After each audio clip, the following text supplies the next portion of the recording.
There's a lot of bangers. There's a lot of bangers in 2008. Well, there's one clear movie that I would defend till the day I die on 2008. And that's it. Kingdom of the Crystal Skull. Yeah, Indiana Jones. Yeah, number 4. Which, look, I agree now.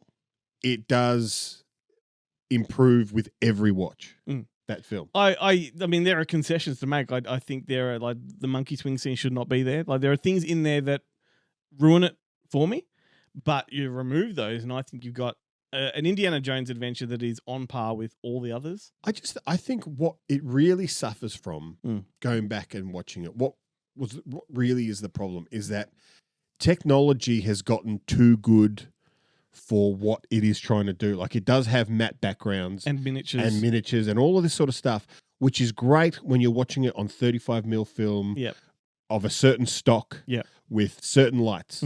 And had they stuck to that, I think it would have been a lot better. I think, especially on the first viewing, when you first went to the cinema and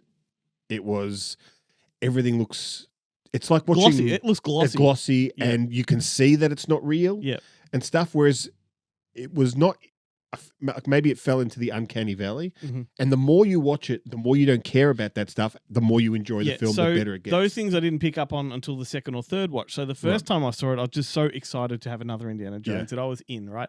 And prior to seeing it, I'd read Roger Ebert's review and he gave it 5 out of 5 or 4 out of 5. Like he said it's as good as any other Indiana Jones. And he said all the things that you can nitpick about it exist in the other films.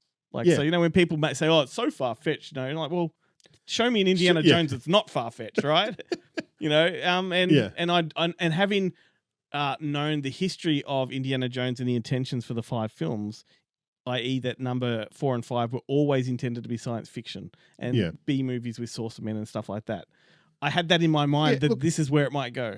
And it is very much like Indiana Jones was always a 30s and 40s news serial, like you know, that they played before the news, before films were films. But even in the 80s, he intended the last 2 to be 1950s style serial. Yeah. So, you know, I love it to death. The more I watch it, the more I love it. And it's got everything all the others do. And I don't understand the hate.